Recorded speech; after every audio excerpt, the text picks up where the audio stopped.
داسې دي چې د اول ازادي چې له ایرانه چې ما تاریخ کتلی ده نور خو نو زه نو تاریخ هم یو دریاب ده اول ازادي له ایرانه څخه غلجیو پښتنو د میرویس خان په رهبري او د نورو مخورو پښتنو په ملاتړ د سیدال خان په کمان کې اخیستل شوې ده سیدال خان ناصر نو دی په ژمې راغلی ده واڼه ته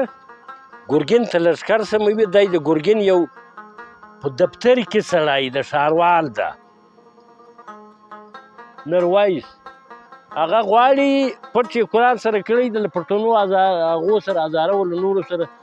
له بلوچو سره چې موقع ته بګو مالیات یې ځینې هغه کړو وځنډول قوې یې میرویس ورته تقسیم یې که بلوچ ته یې وباسه هزاره ته یې وباسه کاکړستان ته یې وباسه شوراوک ته یې وباسه دوی چې تقسیم شوې ډول خلک لږ دي زه به په ژمې ولاړ شم ناصر به راولم هغه مې سکری ورور ته په هغه مې باور دلته خاص خلک د قومو ورسره خبر دي دوی سره الو واڼه ته چې میرخان و له ګرګین نه په ماڼه کې ننوات موږ ته راغی په واڼه کې ټول ناصر سره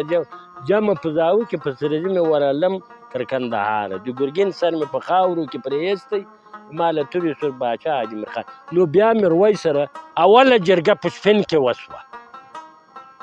دومه د ناصر په زاویه کې عمومي سویه ده اوله جرګه په سپین کې د اعظم خان بن معروف خان بن جلال په کور و دی سپین ږیری و خو زوی یې ورسره کړو لوی کمانډر یې سیدال خان کو زوی یې جنرال صدوق خان ورسره کمانډر یې کو میرعالم خان زنګي خیل د دغې لتې ورسره شو او بل میرعالم خان ولد سیدالله شاخ سور زنګي خیل ماته ښکاري خو د خپلواکۍ سره دا لیکي چې میرعالم خان زنګي خیل ناصر په 1414 مخکې دی او بل یې بیا په دغه کې لیکلی د سرور خان بالخیل ورسره د خپلواکۍ مسلک په 1314 مخکې لیکي دا واقعیت لري نو سیدال خان لوی کمانډر کو اعظم خان په زاوه کې جرګه وسوه او د ناصرو له پیاوړیو خلکو یعنې د هغه وخت له کمانډرانو څخه صدوق خان میرعالم خان سیدال خان دا درې پکې معلوم دي دغه ورسره شو له میرویس سره ګرګین یې مړ کړو میرویس پاچا بیا له هغه بعد 12 کاله سیدال خان دو جنګونه په اسپان تهران او په دغو وکول په اخیر کې دوی بې بختي سره راغلي د شاهي خاندان شاه حسین او شاه اشرف سره خلاف دلته قوې نه ورتلي بس اخري په میماندوس جنګ کې چې د ابدالیانو کومک ته ورتلو په دغه وخت کې مراد علي خان یې لیکلی دي چې څه لیکلی د ابدالي د میماندوس په جنګ کې د نادر په ملاتړ ولاړ ده مورخین لیکي خپل قوم یې غلط کړی یا یې غلط رهنمایي په میماندوس کې تقریبا 8000 تلفات افغان ور ډېره شدیده جګړه حمله وشوه که لوګی ده د میمان په سر لوګی ده سیدال کړې ناصرې خوارې په میدان باندې پروت 100 کسه عمر ځای دلته ډېر خلک ضایع نو بیا دغه وشو دوی شکست ته بیا دوی په شا ولاړو بیا تر شیرازه رالو بیا رالو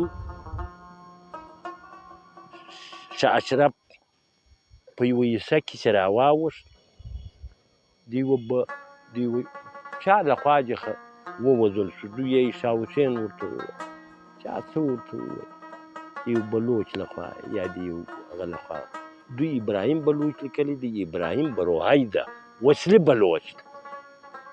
او یو څوک بیا نور څه لیکي خو بیا دا راغلی سیدال خان دلته په جنګ کې درېدي له شاه حسین سره دلته بیا نادر چې راځي ځینې فتوحات کې وي اخري د کندهار معاشره یو کال په دې کې عبدالغني خان الکوزی چې خپل خلک یې غلط کړي وو 12000 کسه له هراته ورسره چې د کندهار مځکې به بیا موږ ته راکوي بیا چې هغه غلجیان ده تباه کړو او فرار یې کړو تک ناصر دا خلک د کندهار یې وسړل. بیا یې څوک مازندران ته د ایران بوتلو. ناصر هم ډېر بندي کوچنیان په قله دي مورخین لیکي لکه خورشید جان چې زه خلاف هم ډېر یم غلط یعنې په پښتنو کې لیکلي دا یې واقعیت دی کلی حیات افغاني لیکي ځینې نور لیکي چې له سیدانو سره تسلیم شوي خلک باندې امر وشو د نادر افشار لخوا ټول قتل کړي. 2,500 کس یې ټول وسره په دې کې زیات ناصر و تک دا خلک تباه. کوم خلک چې په سروزه کې وخرو چې هغه د شبار جنګ ته راغلي دي رسول خان وتک ورغلی د عیسایي خاندان هغه لرې وو بیا په خپلو کارو اخته وو په دې کې خرو چې سروزه کې پراته دي ته یې ورغلی دی بیا له هغې ځای څخه ځینې سیماخې چې د مغول حکومت ته په هغې حساب په هر زور چې راغلي دي په غرو د شبار په میدان کې دا هم ثبت شوي دي. د ګوملي د لښکر مشر اعظم خان د زویه جنرال صدوخان د دغه له ړندېدو د سیدال خان له ړندېدو او د سیدال خان له بندیانو سره چې عام قتل یې پرې وکړ وروسته په مختلفو جنګونو کې شهید شو. پلار یې هلته په لښکرو کې راغی د هلته تېره و کندهار هم ختم شوی وکالات هم شبار ته کابل باندې تېرول پراریان دا خلک د سروزي نور خلک چې راغلل دا ټول تباه شو د هلته ځکه قوه د ناظر ډېره غټه وه مجهزه وه هغه لږ خلک ګومل ناصر د لښکر مشر یې سپین ږیری